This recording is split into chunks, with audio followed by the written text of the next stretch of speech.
At Battery Bill, we power everything by battery. It's not if an emergency happens, but when. Are you ready? Be prepared for this hurricane season. Having backup power ready for these necessities, home, refrigerator, and phone are essential for peace of mind to have uninterrupted power during an emergency. Do you need an affordable, reliable backup power solution? We have it. Goal Zero, Jackery, and EcoFlow. Reliable, innovative, and affordable. Power when you need it. Battery Bill, Mapuna-Puna, Nimitz, and Hilo. Battery Bill.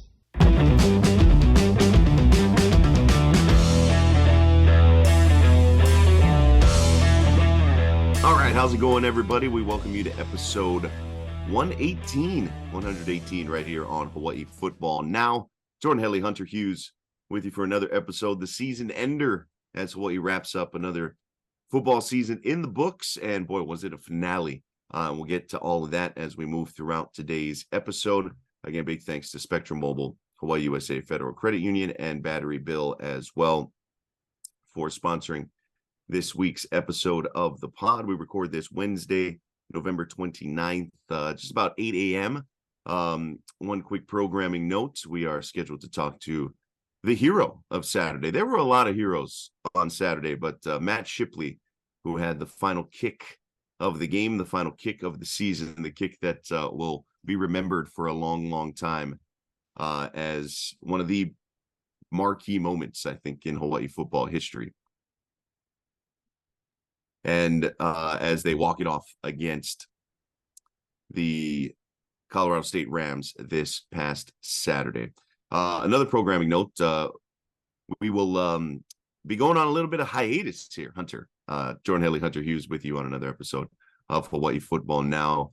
Not really necessarily our decision, but, you know, there are sometimes decisions made for us.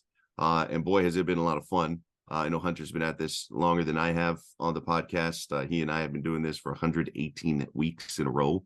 I don't even know what that extrapolates to. Divide that by 52, I suppose. And, you know, for over a couple of years now, 3 full seasons of Hawaii football, 3 of the more entertaining, if you just like drama, seasons in Hawaii football history, going all the way back to year 2 of Todd Graham to year 2 of Timmy Chang. There's a lot to recap here, and we'll talk a little bit more about that at the end of the pod, and after we get to the Matt Shipley conversation, which is going to be a treat, I think, for folks here in just a second. But going on hiatus, if you will, hoping to restart things, maybe some periodic pods throughout the off season, and hoping to be back full time when the next season rolls around. Perhaps we'll kind of wait to hear from the folks upstairs, if you will. But just wanted to let everybody know about that. We got Shipley coming up here in just a bit, and you know, this will be the last pod for a little while, and we're just not exactly sure when episode 119 will be coming your way. I don't know what I'm going to do with myself, Hunter. This has been the weekly thing that I look forward to.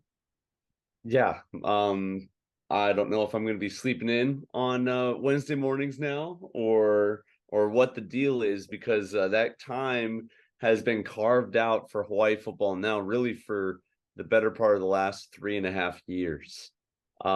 So yeah, I'm hoping that this isn't a forever thing, but for the state of our folks at ESPN Honolulu, that they're our team, and we got to be in support of those guys. And we're hoping that in some ways that maybe the off season produces some crazy exciting news, and we can restart the engine, perhaps. So time will tell. Time will tell, that's for sure. And again, big thanks to everybody who's tuned in along the way, dropped us comments, all of the fun interactions we've had, both via the comment section and in person as well. Getting to meet a lot of folks and talk store with a lot of folks who just you know, they care about UH football, which is really cool stuff. And again, I want to remind you that today's episode brought to you by Hawaii USA Federal Credit Union, Hawaii's largest credit union. They are committed to serving individuals and businesses through its 14 branch locations statewide and convenient digital banking services. As a leader in providing support for the islands, Hawaii USA is committed to strengthening Hawaii's financial wellness and sharing successes with members, local businesses, and the greater community. Visit HawaiiUSAFCU.com. All right, let's dive into it, Hunter. game time here. What a thriller, man. What a cap to the season, a season of transition, if you will, for the University of Hawaii in year 2 under Timmy Chang. Hawaii winning its 6th straight on senior night, 11 of their last 12. It's been like one of the surest bets, like final home game of the season, man. Hawaii's going to come out and play. And they did, beating Colorado State 27-24. Matt Shipley hitting a career-long 51-yard walk-off field goal with literally like milliseconds left. I don't even think it was like a full second when Solomon Landrum got that long snap off and Ben Falk put the hole down perfectly. And Matt Shipley, who had already missed a field goal and had one blocked earlier in the game, maybe didn't have a chance to really think about it. He had to jog on and then sprint on and then boot that thing through. It went to video review. Everything checked out fine. And the celebration that had already been underway was reignited. Hunter Hughes in the background of multiple pictures is having quite the moment that went a little bit viral. But man, your impressions of the game and obviously that final sequence where Hawaii goes, 6 plays after giving up 14 straight points to nearly blow it. Kind of a bit of a roller coaster, the way the season has been, a little bit of a roller coaster. And they find a way to get down in position. They clearly thought that Chucky Hines had gone out of bounds and the clock was going to be stopped and they could kind of just methodically get the field goal unit on. That was not the case. He did not go out of bounds. They ruled him inbounds, but the clock had stopped momentarily for the first down to move the chains, which gave them just enough time, literally just enough time to run that unit on there. And so was a little helter-skelter. Was it executed perfectly? No. The snap, hold, and kick was absolutely executed perfectly. Got it on just in the nick of time. We really need to work on the referee mechanics. Yes. It's not the ref's fault. This is what they do for literally every first down. But there needs to be a little clearer signal as to whether the dude got out of bounds or did not in the final 2 minutes of each half, because that's now the only time it doesn't restart after they move the chains. It was not clear. Probably should have got a little clarification. Could have got up there, spiked it, made it a little easier on everybody. But the drama and the excitement, man, you can't replicate that. That's what we sign up for. That's why we go to games. That's why the entertainment value is hard to beat. But wow, what a finish to the season. What a finish. One quick note, you said we won 11 of our last 12 home senior nights. That 11th was mine. 2017 when BYU shellacked us at Aloha Stadium. So that's right. I had forgotten about that. I didn't mean to rub that in. For reminding sorry. of that. But Zach hopefully Wilson. last night made up for it, or Saturday night made up for it. Oh man, that was awesome. And for many reasons, it felt, for all in purposes sake, that we found our offense, that we were moving the ball with considerable effectiveness. It looked like we found what we were searching for the entire season. I mean, whether it was in the air, on the ground, being aggressive with some trick plays, and then obviously, probably, I don't think it's steep to say, one of the more memorable field goals, at least in the last 5 to 10 years, for University of Hawaii, just with the sheer drama of how it all shook out. Wanted to comment real quick just on that sequence of events, Jordan, because I was on the sideline and Shipley was right next to me kicking into the net and kind of just meandered onto the field because everyone thought Chucky Hines was out of bounds. And granted, the replay, he did dive out of bounds, but not after the defender stopped his forward progress. And so you're exactly right. And the new rules for the NCAA inside of the clock will run even if you get a first down. If forward progress is stopped, that they have to invent a new signal. That they have to. Otherwise, how are we to know that's what the call is on the field, and then alter the entire operations of offense coming off, special teams coming on, everybody needing to get set and executing a kick? had they known that was the call, 100% that entire offense was locked in, go up there, spike the ball, and you're all good to get the field goal unit out there. But for those wondering, why didn't the coaches do that? It was because they didn't know what the calling on the field was, and I think that's important to note. But then we talked with Ben Falk a couple days ago, and he mentioned that normally hurricane drill, that's what that is, sending the unit out there without a timeout. Normally they plan for 10 seconds. And so for them to run out there with 7 to get set, I mean, Shipley didn't even go through his routine of walking back and getting set. He literally kind of eyeballed it because he didn't have time to get all the way to Ben Falk. It looked like he might have even been like 7 yards behind him and just blitzed into the ball and smoked it through the uprights. I mean, I loved it. Yeah. Hey, don't give him a chance to think about it, right? I love. We'll definitely ask Matt about this here in the second half. But yeah, what a crazy sequence. Yeah. Yeah, so that was incredible. And to get a win on senior night for a lot of those guys, a handful of them sticking around since the Rolo era. I think of Jonah Kahavai Welch and also Jonah Pinoke, both of which were being, I don't want to say lured, but certainly tapped by Chevin Cordero to join him over at San Jose. I mean, those were his boys. And when you consider those guys playing through a pandemic, 2 coaching changes, a mass exodus of your players, multiple venue changes, the loss of your stadium, all of that happening within one college career. I mean, tip of the cap to those guys for sticking around. I can only imagine how difficult that must be for a college player to have to go through all of that. So to kind of win in dramatic fashion for those guys, I'm really, really happy for them. Yeah, I think it's been said a lot. It's been talked about a lot, and I know you folks have talked about it on the radio shows, and we talked about it on the television post game, and we're going to talk about it here on the podcast. But the senior class, and so often, right, they're credited with sticking it out and going through the struggles of a college football player and the season, and the seasons and everything that it takes in the off season to get there, and the cliches of laying the foundation and being leaders and all this kind of stuff.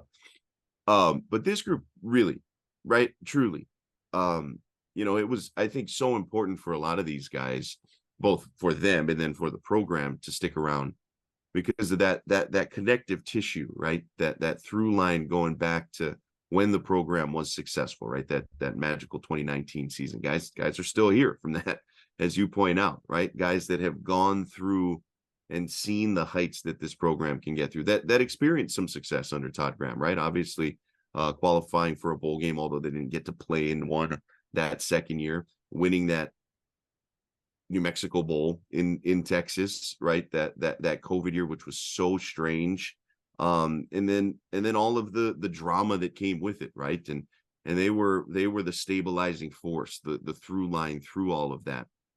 It could have easily have resulted, when it transitioned to Jimmy Chang it was a really new roster, but it could have been an even, a Colorado type situation where it really is everybody's gone and then it starts brand new. Like, imagine how much harder it would have been, Yeah. right? To get this thing on stable footing, to get this thing flowing in the right direction. And so I really do think it cannot be overstated just how important this group of guys, and obviously some of them came in within the last year, some of them came within the last couple of years, some of them, but the handful that have been here since 2 regimes ago, man, how important it is to have those guys around, right? Just the institutional knowledge, the leadership, the experience, having gone through the highs, having gone through the lows, both on and off the field, right? I'm not just talking about success on the field, because, like, again, they did win some games, under the previous head coach. But just all of it, right? Having that Senate hearing where you're like programs basically spilling out into the public eye, right, for better or worse. Nobody wants that. Nobody wants, the inner workings and the inner dramas of their football team to be out there, to be, criticized in a public forum like that, whether it's a Twitter space or a Senate hearing and all of that, right? And for those guys, the locker room being torn apart, whether you want to take a vaccine or not. Yeah, I mean, all of it, right? There's so much that went on too. It's so much that these guys kind of just persevered through. And then for that, look, a bowl game ideal, right? Winning season, conference contention, all of that. But to finish winning 3 of the last 4, after starting the season 2-7, to win in this fashion, was it a perfect game? No. Was it the perfect drive? No, absolutely not. There were some things that need to be cleaned up. But I think it showed a lot of fight. It showed where this team is, where it's like, this team can compete, man. They can compete in this conference. The current state of the Mountain West, this is a Hawaiʻi team and program that should be competitive, even if it gets in its own way at times. They shouldn't have to play the perfect game to be competitive, right? That when they do, they can be really good. Don't get me wrong, top of the conference, good. But this is a team, they kind of went back to some old habits. 9 penalties, I think, in this game after a stretch where they really had cut down the number of penalties. 9 penalties, 89 yards in this game, a few 15-yarders. Jalen Smith being disqualified late in the game for his second unsportsmanlike conduct. And so there were some things that needed to be cleaned up. But for them to send the seniors out like this, in this dramatic fashion, that excitement, that's something they can bottle up and take with them for for their post-career lives. Like this is something, you can forget a little bit about 35-0 against San Jose. You can forget a little bit about that Albuquerque trip. You can take this, man. What a feeling, what a way to send these guys out. Totally. And I think that's probably a good transition just now into talking about the game a little bit. I felt like that game changed for me, Jordan, with that Elijah Palmer interception. Yeah, absolutely. It seemed like Colorado State was flowing. That first drive was easy for them to score. And then Hawaiʻi was driving, and then obviously we had to punt the ball away, and then it looked like a repeat of the first drive. And other than a crappy throw into the end zone, they were executing on a very high clip. And had we not gotten that interception and stopped their progress, which laid the groundwork for our offense to go out there and handle, we might have been looking at a much different game, because it felt like that thing almost had the smell that it could get out of hand early, the way that they were going at it.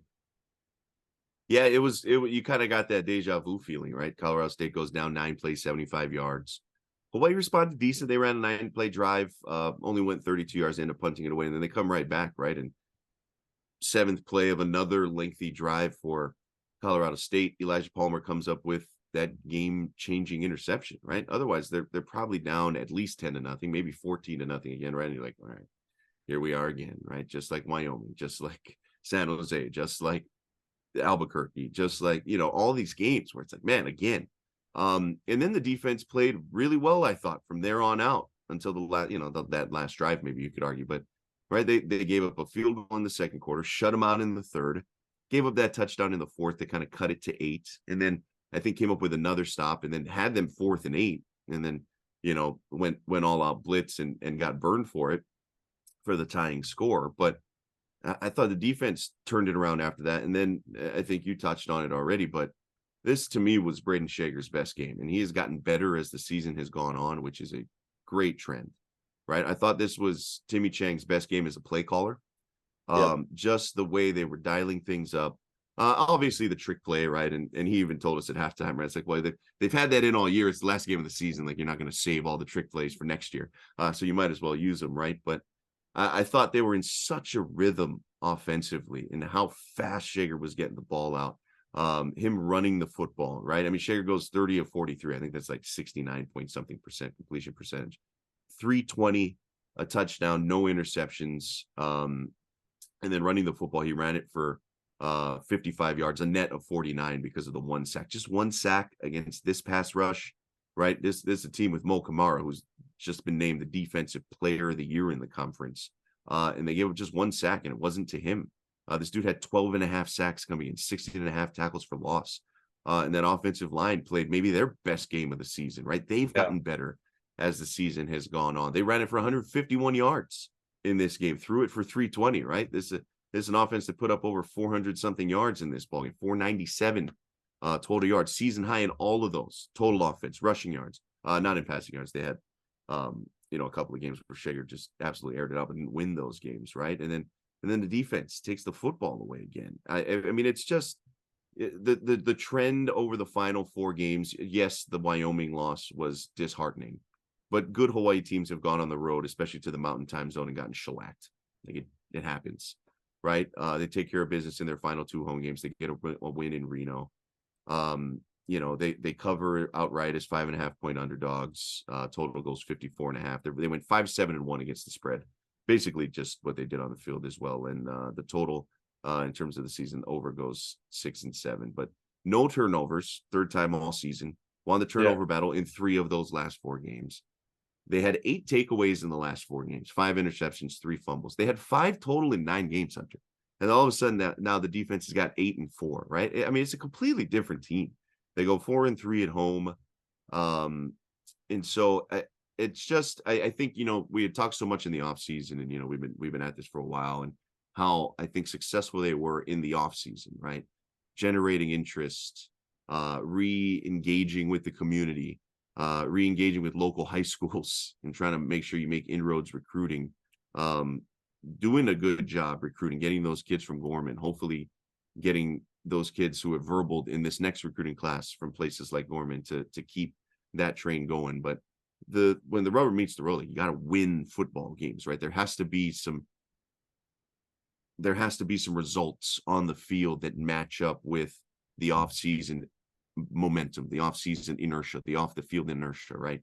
And for a bit there, when they went 2-7, it's like, man, this is, how are they gonna keep that momentum going? And then to win 3 of their last 4, I think completely changes the overall perception of the season, the direction of the program, the perception of how things are going for Timmy as a head coach, how this current brain trust is going, right? You got a brand new athletic director in there as well. But I'm just curious, Hunter, as to your sort of big takeaway. And we can get into this a little bit later here in the pod and look a little bit more big picture. But I just think, man, the way they finished this season is about as encouraging as you can get without having gotten to a bowl game, right?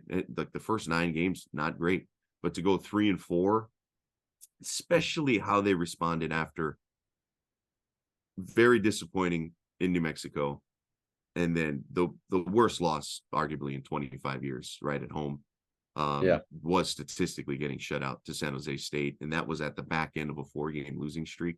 For them to go from there to winning 3 out of their last 4, that says a lot about the group. It does. It says a lot about the team. It says a lot about the coaching staff. I think you might even recall Jaron, who's our producer as well. I texted you guys around that time saying they got the quarterbacks on sleds today at practice. And that was, right around San Jose week, and then certainly the Nevada week was when they began this new style of practicing, a new kind of call to accountability across the board. And it kind of served as a really needed kick in the pants for this unit, where I think it's safe to say that the tale of this season for the most part was what Hawaii football team was going to show up, because we play fantastic against really good opponents. We took Vanderbilt to 4 quarters, man, and we were within 1 score against those guys. We handled ourselves against New Mexico State, who is playing for the Conference USA conference championship this weekend, by the way, against Liberty. So, and then, at various times this year, we lowered our standard to the that of our opponent. 5 turnovers against San Diego State. New Mexico just handing it to us. You mentioned the San Jose game. Wyoming shellacking us in Laramie. Both you and I were there for that. It was a year of what type of a football team were we going to be? And whatever they did, wrangled that in and refocused towards a shared vision and a shared goal that proved to be very successful. There's a lot of big time football programs that can't claim 5-8 this year, Jordan. Let's not forget that we had 3 wins. That's what it was projected for Hawaiʻi football. So for us to finish the year that we did, and also not forget, I raised the bar and beat a almost ranked Air Force team at home, probably the highlight of our year.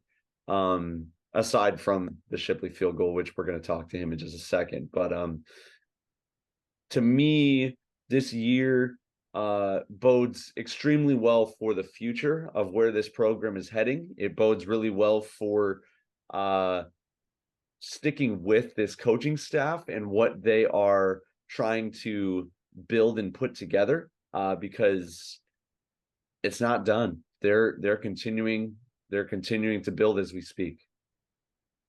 Yeah, what a win it was, right? David Cordero, career high, 52 yards rushing. Landon Sims, another solid game, 36 yards on the ground. Had that big catch as well, 3 catches total for 37 yards. Stephen McBride finishes the season over 1,000 yards after 82 on 6 grabs and a touchdown. Pofele Ashlock, still among the nation's freshman leaders. He had another terrific game, 7 for 81. Kawali Nishigai's maybe most productive games. 6 catches for 62 yards. Devon Tawaefa caught that touchdown pass from Chucky Hines, who provided the first touchdown catch in Tawaefa's career. He had 3 grabs for 38 yards in the touchdown. Chucky Hines, terrific, also had 3 grabs. Jonah Panoke, 2 for 12. This was a group that played really, really well. Peter Monuman, Jalen Smith, Justin Sinclair, Elijah Palmer, Cam Stone, Isaiah Tufanga, Nalu Emerson. Those guys were all over the place defensively. Yeah. All right, that'll do it for us here in the first half. We're going to take a quick pause. When we come back, we'll get to our conversation with the man, Matt Shipley, on the other side, and then we'll get into maybe the future of the program, where this thing goes into the offseason as well as we wrap it up. Back with more right here on Hawaiʻi Football Now. This is Hawaiʻi Football Now from ESPN Honolulu. All right, second half time here on episode 118. We got the hero from Saturday, University of Hawaii place kicker and punter, does it all, Matt Shipley, here joining us on Hawaiʻi Football Now. All right, Matt, hey, thanks for joining us. I imagine it's been a bit of a whirlwind since Saturday. We got to start with the way it finished. We got to start with the end. Before we get into anything else, just talk us through that, man. What the heck was going on? What was going through your mind? And ultimately, what was the feeling as that thing sailed through the uprights? Yeah, it was kind of wild. It's an experience that not many kickers get to experience. But as far as the ending goes, Chucky caught the ball, thought he was out of bounds. So I just do my normal field goal routine. About 40 yards away from the ball. So I jog onto the field, get my practice swing in, and but while I'm jogging out there, I see the ref do the stop the clock, and then I see him do the run the clock thing, and so I just start sprinting. I'm like, okay, I look at the clock. There's 6 seconds. I got to get this thing off somehow, and I'm yelling at Ben to snap the ball. I'm just snap the ball, and he gets the ball snapped, and I didn't get to take my steps, so it was a little rough, but we got it through, and I just look up and I knew it was in, and it was pretty cool. Yeah, it's a good thing that ref had those guns, man. You weren't going to miss him winding the clock. Yeah. did not going through the routine, how did that sort of impact you? I mean, do you even have a chance to think about it? Right. I mean, usually as you're walking up there, you got a little bit of time. You're thinking, right. You had one blocked just prior to that. In the chaos of it all, is it almost a little calming for you out there? Because it's like, look, man, let's just get the operation right and I'll put this thing through. Yeah, it was all blur. It was all happening so fast. That's why when people ask me, what were you feeling? It's kind of hard to answer because it all happened so fast. I didn't really have time to process anything, right? So, in practice, we do these types of things in practice, these hurricane field goals, what we call it. And so we were ready for it. It's not like we weren't ready for this type of situation. Obviously, you're planning on there being more time on the clock, but we practice for these situations. I was ready, Ben was ready, Solomon was ready. So made it a lot easier. Going out there, we had the confidence that, we're going to get this thing off. But yeah, it was kind of crazy. I'm just, thankful that we got it off and that we practice these types of situations. So I think the coaches do a really good job on getting us ready for those types of things. Well, yeah, to that point, you guys usually practice it around 10 seconds. Am I correct? Usually around 10 seconds.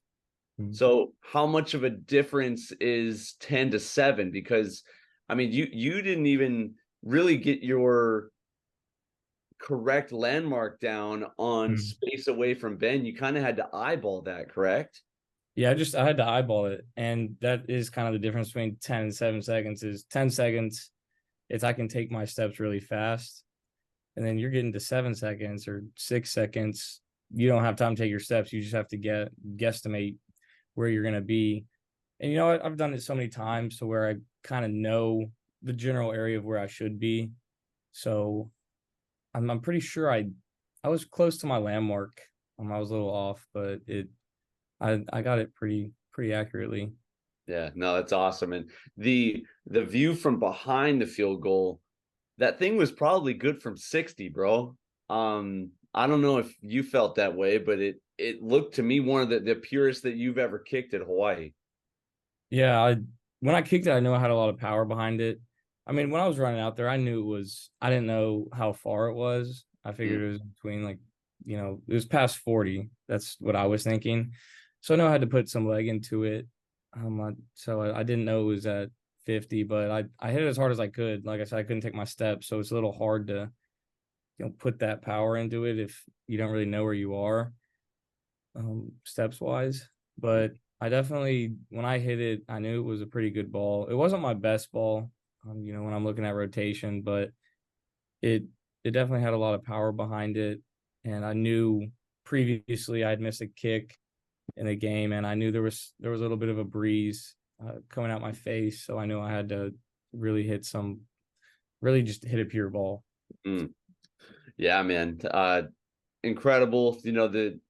We all rushed the field after that, and then I always hate how they make us leave the field after we rushed it, like it's over. I don't know why they need to take us off to review everything, because it was pure. But the other news that has come out in the last couple of days was you getting named honorable mention for the conference. And the thing that I've always admired about specialists is that you guys, one, are very humble, but see your unit as a unit. And I'm just wondering if, obviously it's a testament to yourself and being phenomenal this year for us, but also to the special teams unit as a whole, because that ball is not going through the uprights if one link in the chain is weak. Yeah, all these, you see all these accolades people getting, and if I'm making the LaGroza list or getting all honorable mention, Ben and Solomon really are the backbone to that. They're the guys that don't get all the media and attention. It's going to be me, but I know that they're excited for me and they're proud of me, and they're proud of themselves too, as they should be. But I know they're happy for me and I'm happy for them, and I'm blessed to have them. They're great guys and they do a really good job. helping me out. And we spent a lot of time at practice, just, hanging out and, doing all these operations. So it's kind of, if I make a list, it's, we're all proud of each other. It's not anything selfish to where it's just all about me. Yeah. I'm going to get all the attention, and they know that, but they do a really good job of just, encouraging me and just keeping me, humble and all those things. Yeah, it's a tight unit, that's for sure. You had the game winner against New Mexico State earlier in the season. Did that help at all? Is that something you drew back on, or was it just too crazy? The 5 wins on the year, you got 2 walk-offs. That's pretty good little percentage there. But did the experience to kind of finishing that one off against New Mexico State help at all here in the finale against Colorado State? I think it definitely helps a little bit with confidence. Every kicker's dream is to hit a game-winning kick. Mhm. And it took me, that was my 4th season.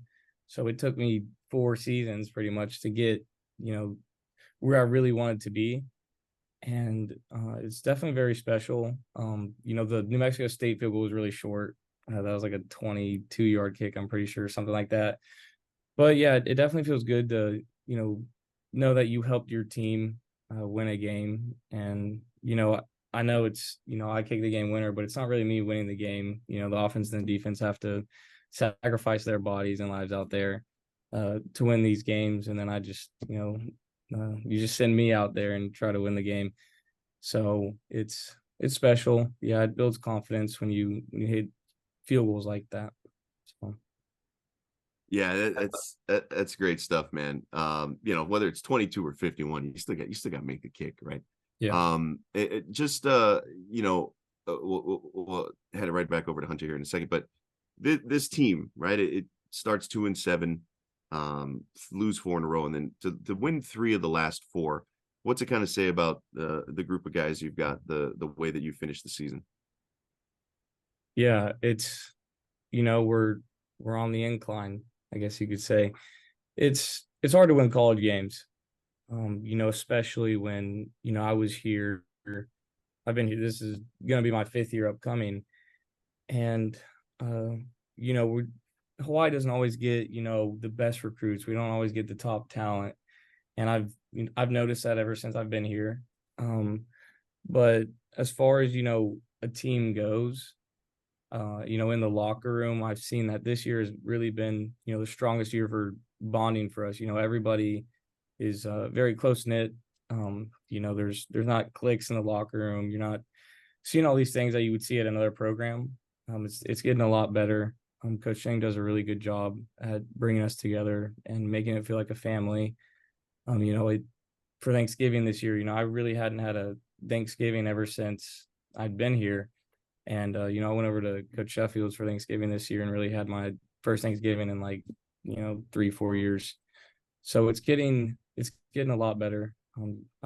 I would expect us to do a lot better next year. We want to win games. That's the number one goal. People here, they love the coaching staff. They love their teammates. So that's cool, man. And for those that don't know, the specialist unit squared it off against the QBs on the sled last week in a time drill, and the kickers kicked butt. They took it to the quarterbacks, man. Yeah, we won. We wanted to show everybody that we do stuff in practice. It's not we're not just over there sitting in a lawn chair. So yeah, we kind of went out there with a little bit more juice, I would say. We really wanted that win. Yeah, I kind of on a similar fun note, you also play golf. I'm curious if you're starting to stack up some of these this, if you want to call it a reputation for being a little clutch. I'm wondering if that has any implications on the golf course. You're standing over, a 5-foot putt to beat, Ben Falk or something like that. If that's helping you sink the rock at all. Yeah, actually, Ben took me golfing for the first time it was before the season. I'd never been a golfer, and I really enjoyed it. But yeah, that's definitely a game that I can see myself getting into in the off season. It's probably because of moments like that, but yeah, I definitely admire the game of golf. We'll get on the link sometime, bro. It'll be fun. Yes. Yeah, it takes a lot of mental fortitude. One last one for you, Ship, before we get you out of here. Just what's the off season look like here in the immediate, and then kind of looking a little more long term? What's kind of your routine going to be like coming up here as you guys transition into next season? Yeah, so as far as off season for me goes, it's just pretty much the same as every other year. Working on what you think you need to improve, what the coaches want you to improve.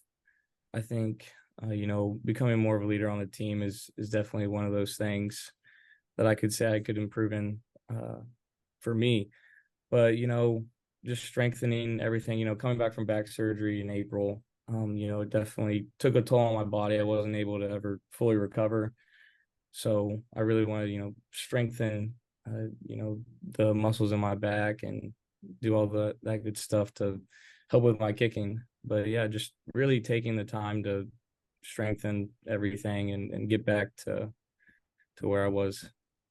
And it's not quite as early of a spring this year, right? You guys aren't starting in January or February like you did last year. I think it is in early spring, actually. Wow. Okay. For sure, yeah. I don't know the exact dates, but I'm pretty sure it will be early. Yeah, I'm sure we'll find out soon. But hey, man, Yeah. thanks a lot, man. We really appreciate you coming on and spending a little time. We know, things are always a little bit busy, but congratulations on the win. What a way to the finish off the year, and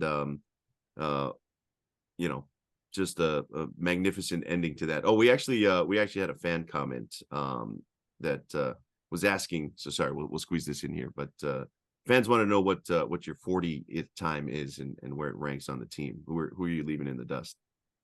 I don't know my 40 time exactly, so I'm not really at ability to say what that is. It was about 1.2 on Saturday when you finished the 40-yard sprint up to the ball and then put that thing through. So we'll just leave it at that. And it's always hand time, Ship. Never laser. Always. Never talk laser. Yeah, I mean, I have some speed. I will say that. They trust me enough to run a fake punt, so you're not gonna put somebody out there. But I don't know. We'll see. I'll have to get back to you on that. Maybe we'll run it shortly in the off season. Okay, there we go. We'll follow up. We'll follow up with you here, Ship. Again, thanks a lot, buddy. We really appreciate the time. Heck of a season, and we'll be replaying that one in our highlight reels for a long time to come, for sure. Yeah, thank you for having me. This is Hawaii Football Now from ESPN Honolulu.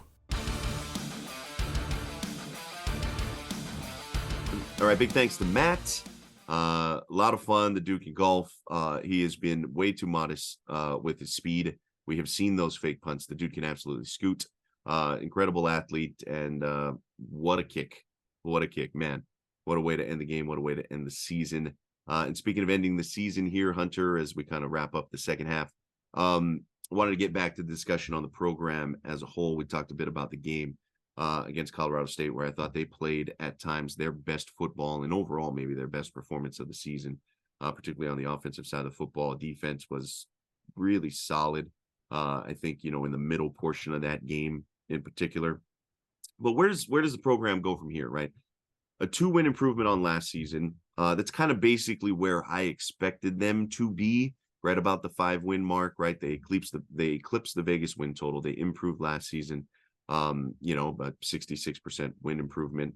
One more win gets you into a bowl game this season, most likely, to obviously, within striking distance, if you're trying 7-6, kind of the baseline threshold for sure. And so how do you sort of evaluate things, right? Because we've talked so much about the 3-1 finish.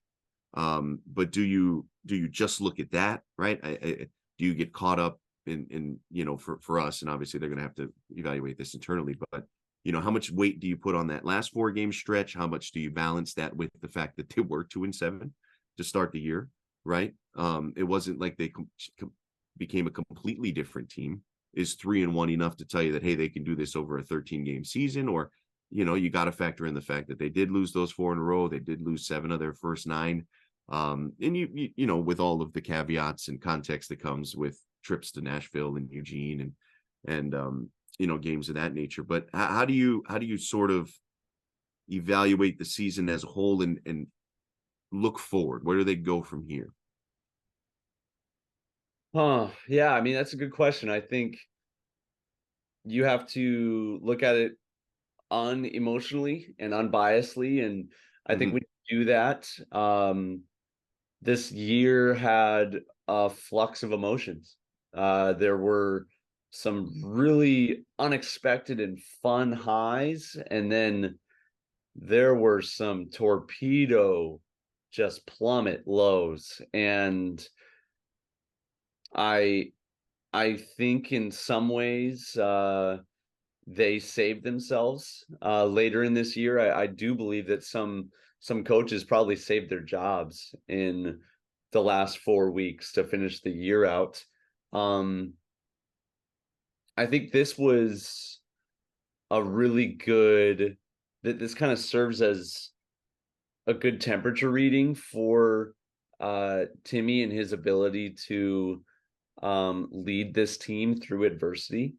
Um, the other thing is we're about to see, you know, you ask what we're expecting in years to come. We're still yet to see the recruiting class stretch its wings that Timmy has brought here. Some of that we're even waiting for them still to get here to Hawaii, you know, with some of the Bishop Gorman and other efforts that have been made that we've covered diligently through the last couple of seasons.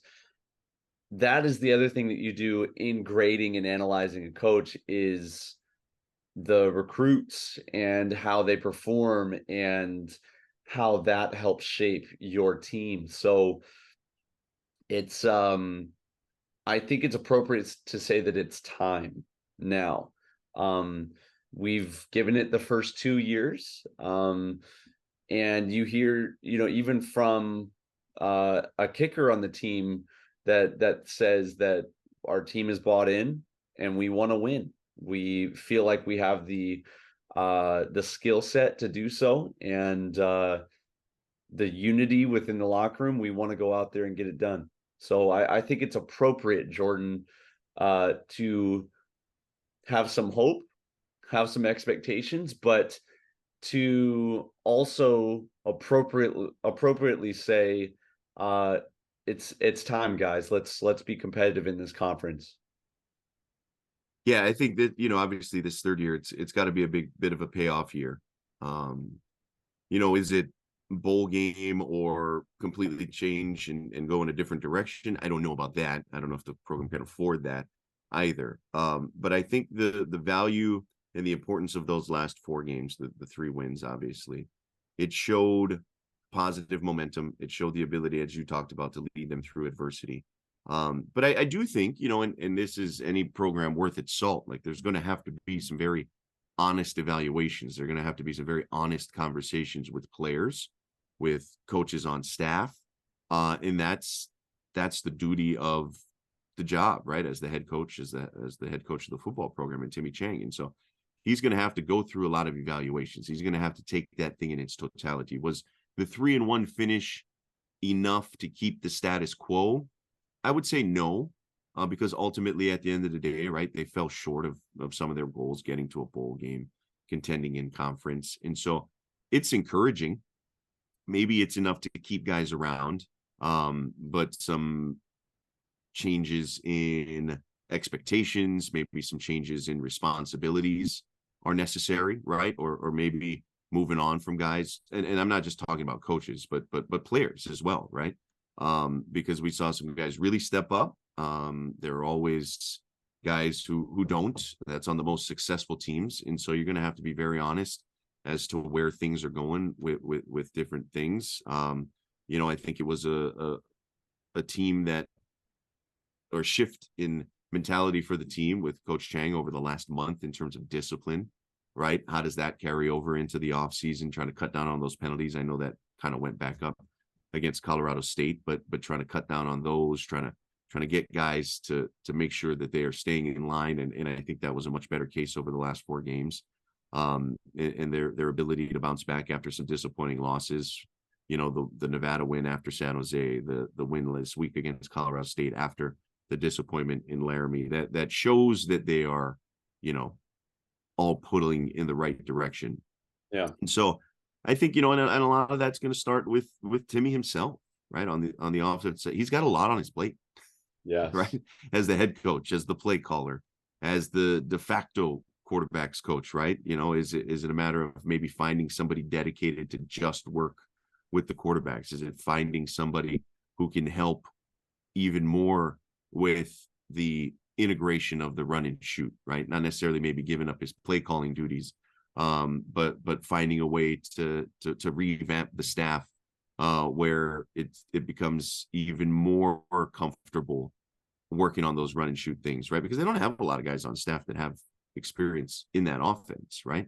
And so it's been a learning curve for everybody involved, from Timmy on down, right? Because as much experience as he has in that wasn't necessarily what he was running in his last couple of stops. That's definitely not what he was necessarily doing as a play caller in previous stops, right? A little while ago. And so I think that'll start from the top down. And so, for those that are like, oh, are they going to make some changes? Are we going to see some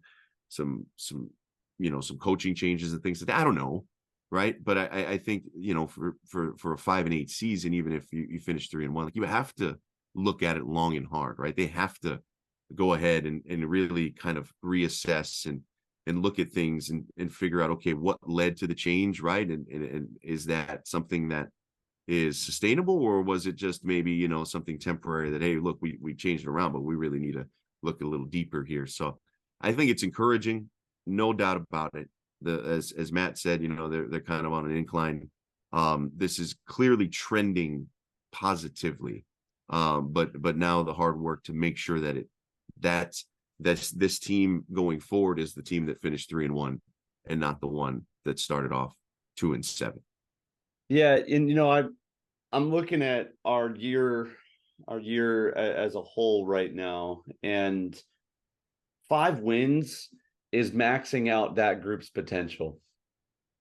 It really is. When you consider how weak our defense was at times, and also our offense's inability to score the necessary level of points to hang in this conference. I mean, we only got to 30 points twice this year, Jordan.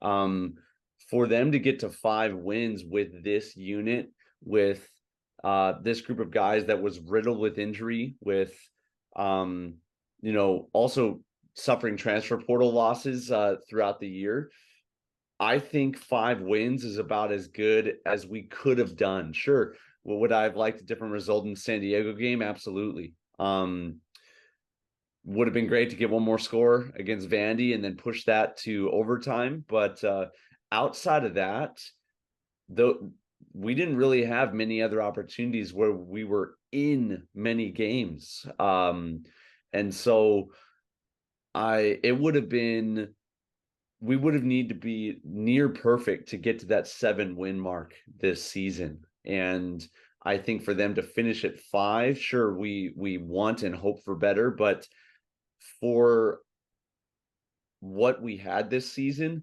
it's pretty telling of where we're at. Yeah, and I think that's the big question, right? Or the big overarching lens to look through, right? Are you evaluating this based on a 5-8 record, or are you looking at those 5 wins and kind of looking through them, right? It's like, hey, how well did we play there? And in the 8 losses, right? How well or how poorly did we play there, right? And the Vanderbilt loss, okay, very competitive, right? And I think the troubling thing prior to the last 4-game stretch was a lot of these losses, the San Jose State loss, the New Mexico loss, the UNLV loss, they weren't really in it at all, right? Whereas last season, they went 3-10, but there were more close losses on that schedule, right? The Colorado State game on the road. I don't have it right in front of me, but there were a couple others in there where it's like, okay, they're kind of they're showing a little scrap here. And so it's always interesting how you go ahead and kind of parse through each one, right? And it's like, okay, how come, are we maxing out? Are we Are we falling a little bit short in terms of how we're going to get to the level where we can now take that next leap, right? Where we can now get to 7 wins. Is it just in terms of roster improvement? Is it in terms of looking at things schematically? Is it looking at reassigning roles? Is it making changes on the staff? Like all those things, right? They have to be on the table. They have to be on the table for this group going forward. And I'm not saying they have to, fire people or anything like that, but they, if you're just staying pat, like you're not getting better, right? And that's, I think, the fact of the matter. And so that's kind of my big takeaway. And I think that they are in a much better spot than they were a month ago. And that's the encouraging thing, right? A much better spot than they were a month ago. And so I'll give you the final thought here, Hunter, on that before we kind of transition into our 2-minute drill. Maybe we'll just call it the Matt Shipley drill to head on out of here. Yeah, I don't necessarily have the same final words that John Veneri shared on the final broadcast about needing new facilities and needing the buy-in and all that kind of stuff. I mean, sure, I would love all of that. I think this team just needs the good old-fashioned support from the fan base. If we can next season shoot for a couple of sellouts, we got that home opener against Oregon. Oregon might even be a CFP team this season. Bo Nix is probably slated to win the Heisman. If there's ever a time to pack out TC Ching, it would be that home opener for next season. I would love to see that happen for our guys, for future recruits, for nationally televised games. That does well for UH recruiting. I am really hopeful and really optimistic that we land those Bishop Gorman kids to come here. I would just be elated if they came and we just continue to strengthen that pipeline, because man, what an ally we have in them. And I think, man, Hawaii football is in such a better place right now than it was 2 years ago, with the just colossal near collapse from Graham leaving our program in ashes. It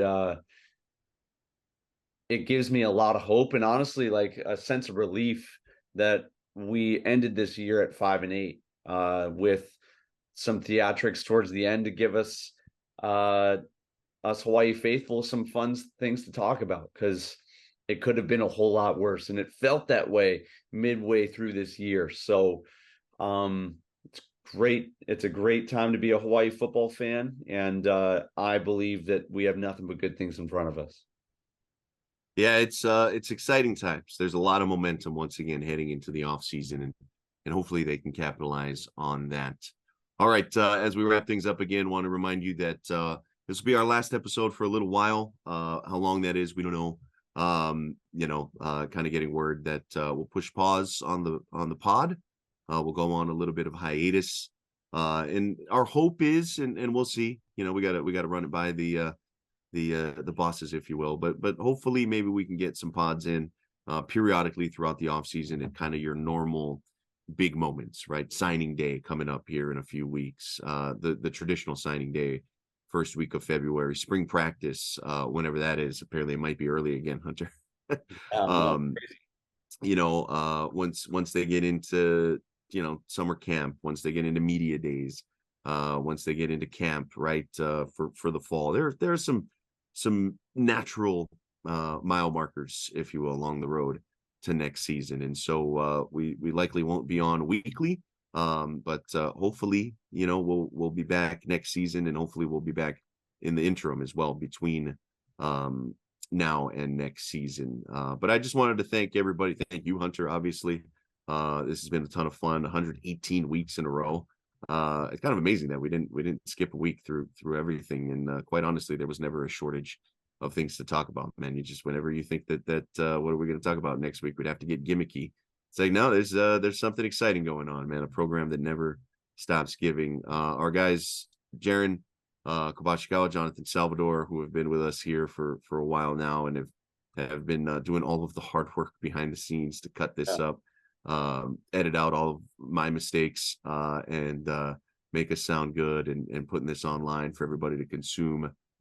We really appreciate it. All the commenters, right? I'm sure I'm going to forget a ton of guys, but from Leonard to Al from VA, man, Al from VA dropping us like 4 different comments on last week's episode. I love it. Before last week's game, after last week's game, recapping everybody's preseason predictions, because he's probably got like a Google sheet or something where he's keeping this all down there, right? He's been by far our most frequent commenter, and we love it. Scott, all those guys, man. Again, I'm gonna forget so many. Probably should have wrote this down, at risk of forgetting. Alco Ron, who listens like every week, NIA, love him. And so that this isn't, hopefully not necessarily goodbye, but a little hui ho for now, as we go through it. But gonna miss it, Hunter. This has been a lot of fun, and again, 118 weeks. I think it's like 2 years and the plus that first season, right? So 3 full seasons into year 3 already. Absolutely, man. It's one of my favorite things of every week, and we're hopeful that we'll be able to do this for years to come. It's just a much needed rest, and I'm going to speak optimistically and say that this will be a calm and restful off season for Hawaii football that doesn't need a whole lot of attention. Famous last words. Yeah, that's hopeful. Yeah. That's hopeful. Well, let's hope, man. Let's hope signing day is noteworthy for all the right reasons coming up in December. I think it's like that 3rd week of December is when that signing day. That's going to be a big day for the future of the program. That much we can tell you. You can always catch Hunter on all the social medias at All Around ATH, and I know he keeps it up there as well. You can always hit me up as well at Jordan Henley on Twitter. Probably the easiest way to access me, and stay engaged throughout. And if you drop us a line on this week's episode, we'll be checking it out. We'll be checking it out and finding a way to stay engaged. So again, big thanks to everybody. Big thanks to you, the listeners. Big thanks to Jaron, Jonathan, and Hunter. And big thanks to Matt Shipley for coming on. He's hit a couple of walk-offs this year, but still not too big time for us. We love it. We love it. Dude's like the most humble dude on the team, as you could tell by that interview. All right, that'll do it for us. Big thanks to Hawaii USA Federal Credit Union, Spectrum Mobile, as well as Battery Bill for sponsoring us throughout this entire football season. UH finishes 5-8, 3-1 to close out the last 4 games. A bit of momentum heading into the off season. All right, that'll do it for us. We'll see you guys down the road, probably at the grocery store before anything else. We'll see you down there. While I buy my vegetables. Appreciate you all. Hello, everybody. You've been listening to Hawaii Football Now with Jordan Henley and Hunter Hughes, all from ESPN Honolulu.